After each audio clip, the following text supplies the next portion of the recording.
안녕하세요. 오늘은 2월 28일 화요일입니다. 난이 두려워하지 말라.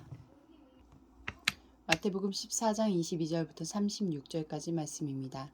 예수께서 즉시 제자들을 재촉하사 자기가 무리를 보내는 동안에 배를 타고 앞서 건너편으로 가게 하시고 무리를 보내신 후에 기도하러 따로 산에 올라가시니라. 저물매 거기 혼자 계시더니 배가 이미 육지에서 술이나 떠나서 바람이 거스름으로 물결로 말미암아 고난을 당하더라. 밤 사경에 예수께서 바다 위로 걸어서 제자들에게 오시더라. 밤 사경에 예수께서 바다 위로 걸어서 제자들에게 오시니 제자들이 그가 바다 위로 걸어오심을 보고 놀라 유령이라 하며 무서워하여 소리 지르거늘 예수께서 즉시 이르시되 안심하라 나니 두려워하지 말라. 베드로가 대답하여 이르되 주여 만일 주님이시거든 나를 명하사 물 위로 오라 하소서 하니 오라 하시니 베드로가 배에서 내려 물 위로 걸어서 예수께로 가되 바람을 보고 무서워 빠져가는지라 소리질러 이르되 주여 나를 구원하소서 하니 예수께서 즉시 손을 내밀어 그를 붙잡으시며 이르시되 믿음이 작은 자여 왜 의심하였느냐 하시고 배에 함께 오르매 바람이 그치는지라.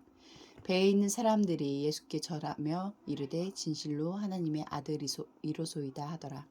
그들이 건너가 게네사렛 땅에 이르니 그곳 사람들이 예수이신 줄을 알고 그 근방에 두루 통지하여 모든 병든 자를 예수께 데리고 와서 다만 예수의 옷자락이라도 옷을 대게 간구하시기를 간구하니 손을 대는 자는 다 나음을 얻으니라.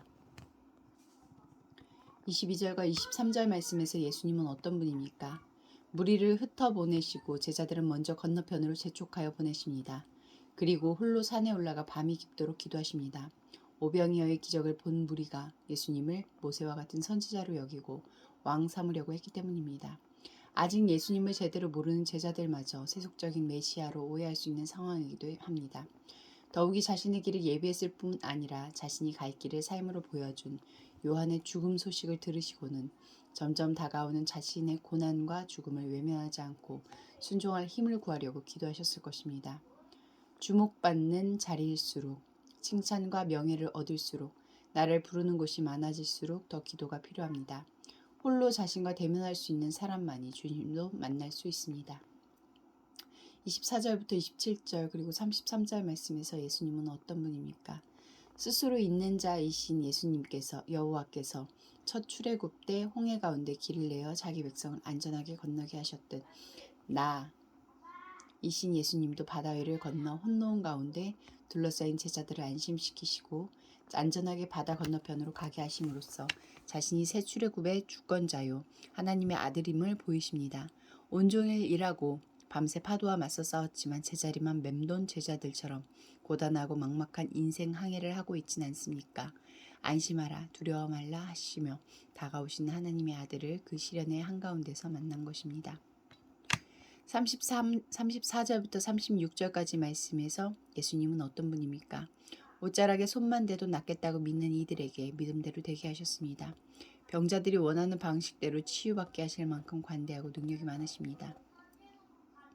28절부터 33절까지 말씀에서 나에게 주시는 교훈은 무엇입니까?